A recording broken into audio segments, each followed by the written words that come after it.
Hey everybody, so an article came out from Screen Rant the other day, and you guys told me you wanted me to cover it. The headline of the article reads, "It's time for Halo to say goodbye to the Master Chief for good." In the article it says the best move for Halo would be to move on from the Master Chief, or at the very least transition him into a side role. 343's attempt to revitalize his story has derailed the franchise. And there's so many things I could say to that, but let's start with derailing the franchise. Where Halo is currently has absolutely nothing to do with the story or the campaigns that 343 has put out. Halo 4 was generally pretty liked in terms of campaign, and so was Halo Infinite's. Of course, with Halo Infinite's campaign, a lot of stuff was cut, but the real reason Halo isn't doing as good as it should is because Microsoft has mishandled it. The game wasn't ready to come out. As I've said numerous times, terrible microtransactions, no content. People don't wait around anymore. They're not gonna wait around for the game to get better. There are so many different video games competing for people's attention that if one game doesn't meet expectations, they're just gonna move on to something else. But to say that the campaign and the Master Chief specifically is the reason for the series derailment, I don't know how you can make that connection. One of my favorite scenes of the Master Chief in the entire series is when he's talking to the pilot and giving him the heart-to-heart talk. I thought that was really great by 343.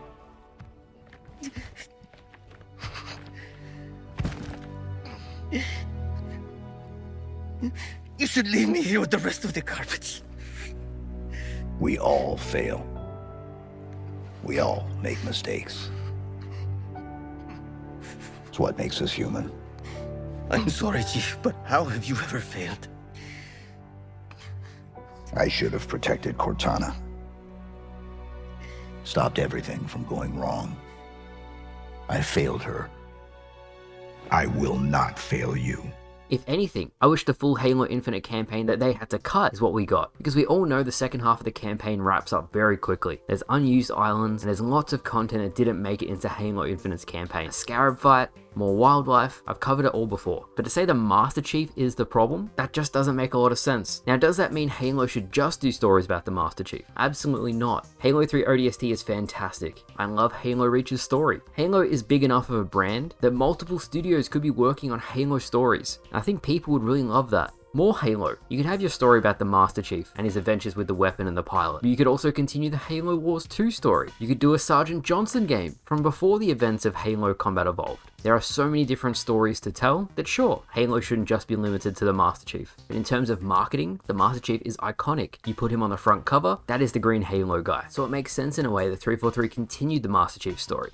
That's especially the case when you're trying to target a more casual audience. A lot of younger audiences, and this isn't a joke, think the Master Chief is the guy from Fortnite. If you threw a random Spartan in there, they would have no idea that's Halo. So to say the Master Chief is responsible for the series being where it is today, it's not so much the character, but how it's been handled by Microsoft and 343. As fans, there are so many things we wanted to see done differently because this is a franchise we all care about and we want to see it do well. Thankfully, it seems 343 is actually getting their shit together. The updates we're getting for Halo Infinite are really good lately, and it's really starting to feel like a proper Halo game. It only took over a year and a half, and Halo MCC is actually getting a new update. We don't know when, but 343 will be sharing more in the future. So I'm going to ask you guys, is it time for Halo to say goodbye to the Master Chief? Why? Why not? There's a lot of cool stuff happening with Halo at the moment, so lots more videos on the way. With all that said, thank you guys for watching. I hope you all enjoyed, and I'll see you guys later.